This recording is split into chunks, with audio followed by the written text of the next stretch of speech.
O aperto monetário mais agressivo já realizado pelo Fed empurrou a economia americana para um processo contínuo de desaceleração a partir de meados de 2022. Desde então, como mostramos anteriormente, inúmeros indicadores têm apontado para a iminência de uma severa recessão nos Estados Unidos, mas apesar disso, a economia americana segue dando sinais inegáveis de resiliência. Neste vídeo, mostraremos quais são os fatores que têm sustentado o crescimento do país e afastado a economia dos Estados Unidos de uma grave crise econômica e financeira, pelo menos até agora. O vídeo de hoje é patrocinado pela Morgantes Metais, uma empresa focada em oferecer metais e joias preciosas de alta qualidade a um custo acessível.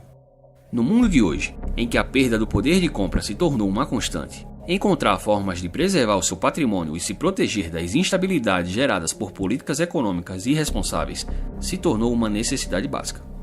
Ao longo da história, nenhuma classe de ativos mostrou melhor capacidade de realizar tal feito como os metais preciosos, e com a Morgantes Metais você descobrirá que comprar ouro e prata cabe no seu bolso, sendo a única no Brasil a vender barras de prata de 1 grama. Mais do que ouro e prata, na Morgantes você também encontrará joias diferenciadas, além de serviços como gravações a laser, purificação de metais preciosos e pedidos personalizados. Confira mais no site morgantes.com e use o cupom ECONOFÁCIL para ganhar 5% de desconto na sua compra. A partir de 2020, para combater os efeitos das quarentenas forçadas sobre a renda da população, o governo americano, em conjunto com o Federal Reserve, inundou a economia dos Estados Unidos com dinheiro novo através de cheques de estímulos que foram entregues indiscriminadamente para todo e qualquer americano, inclusive para aqueles que já morreram, literalmente. A distribuição indiscriminada desses cheques foi tão absurda que a quantidade de dinheiro medida pelo M2 cresceu cerca de 30% em apenas um ano.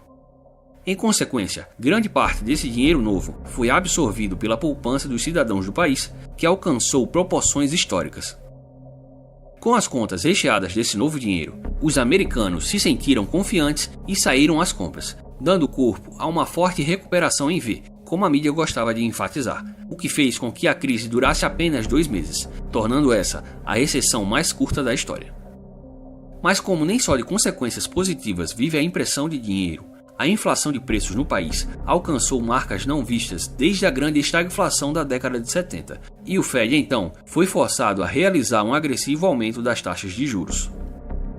Tal contexto de preços e juros mais altos obviamente pesou sobre o orçamento dos americanos, que tiveram que gastar uma parcela cada vez maior de sua poupança acumulada para arcar com suas despesas cotidianas, o que fez com que a taxa de poupança despencasse rapidamente. Hoje, o nível de poupança dos cidadãos americanos é o menor desde o auge da grande crise financeira de 2008, exatos 15 anos atrás. Sem mais poder recorrer à poupança, a solução encontrada pelos americanos para contornar o aumento de suas despesas sem perder o padrão de vida tem sido recorrer ao bom e velho cartão de crédito. Não por acaso, a dívida dos americanos com cartão de crédito ultrapassou no terceiro trimestre deste ano a incrível marca de $1 trilhão, a maior já registrada na história.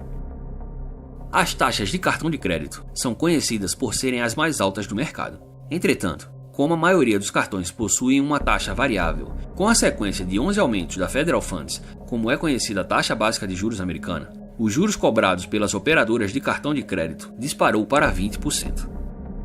Essa explosão dos juros vem fazendo com que essa dívida esteja pesando cada vez mais no orçamento do cidadão americano. E a consequência inevitável disso é que a partir daqui, a taxa de inadimplência tenderá a crescer exponencialmente, principalmente na medida em que o aperto monetário realizado pelo Fed for atingindo cada vez mais a economia real. Apesar de ainda estar em um patamar historicamente baixo quando comparado a outros períodos recentes, como durante a crise de 2008, a taxa de inadimplência do cartão de crédito nos Estados Unidos está hoje na máxima dos últimos 12 anos. Além disso, se observado por outra perspectiva, esses dados tornam-se bem mais preocupantes.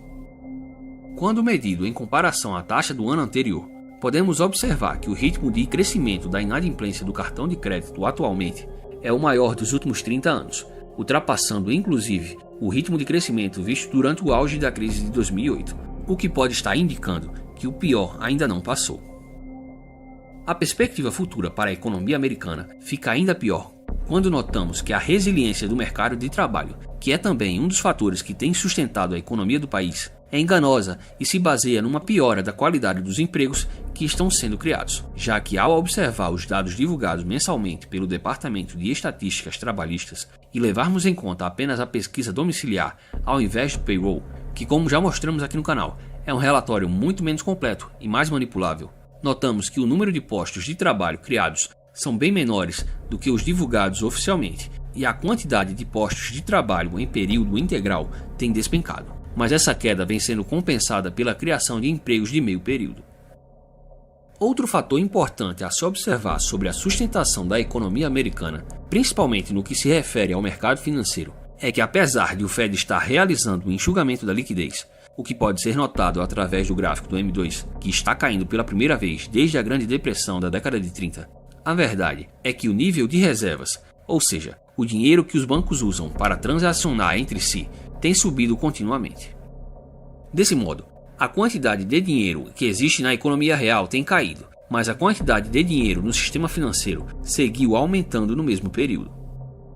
Isso acontece porque desde a quebra do SVB em março deste ano, o Fed segue imprimindo dinheiro e injetando nos bancos através de programas como o BTFP, enquanto que, por outro lado, a elevação da taxa de juros e o programa de redução do seu balanço patrimonial tem reduzido a oferta de dinheiro disponível na economia real, o que nos indica que, cada vez mais, a economia deve seguir desacelerando.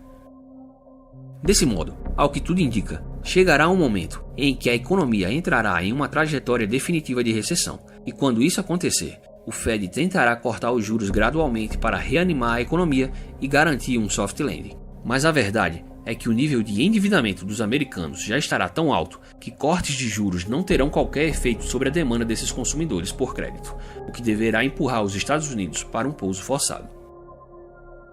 Então, em resumo, um setor de serviços forte e um mercado de trabalho resiliente, somado a uma taxa de poupança historicamente alta e o uso indiscriminado de cartões de crédito, conseguiram manter a economia americana de pé até aqui. Ao mesmo tempo em que a economia resiste, a gradual redução da inflação tem animado os mercados e tem permitido ao Fed indicar um tão esperado pivô dovish, que, ao que tudo indica, aconteceu na última reunião deste ano, quando o FONC sinalizou cortes de juros para 2024 em seu dot plot.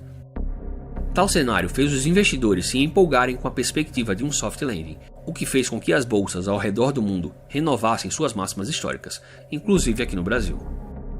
Nesse contexto de euforia, lembranças do período entre 2006 e 2007 me vêm à mente, quando o Fed encerrou seu ciclo de aperto monetário com os juros em 5,25%, mesmo patamar de hoje, e o manteve parado durante exatamente um ano, enquanto as bolsas de valores renovavam suas máximas históricas e as autoridades monetárias afirmavam que não havia risco de crise, garantindo um pouso suave da economia. Com os mercados em festa, enquanto ignorava o fato de que a economia estava em pleno processo de desaceleração, o Fed deu a batalha contra a inflação como ganha e iniciou seu ciclo de redução da taxa de juros.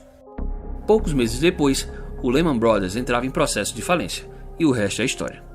E por falar em história, é sempre bom relembrar o velho ditado que diz: a história não se repete, mas ela rima. Se você gostou do conteúdo, então deixe o seu like, inscreva-se no canal e considere se tornar um membro do Econofácil. Caso queira receber maiores informações sobre a economia mundial e o mercado financeiro, acesse o canal Econofácil no Telegram.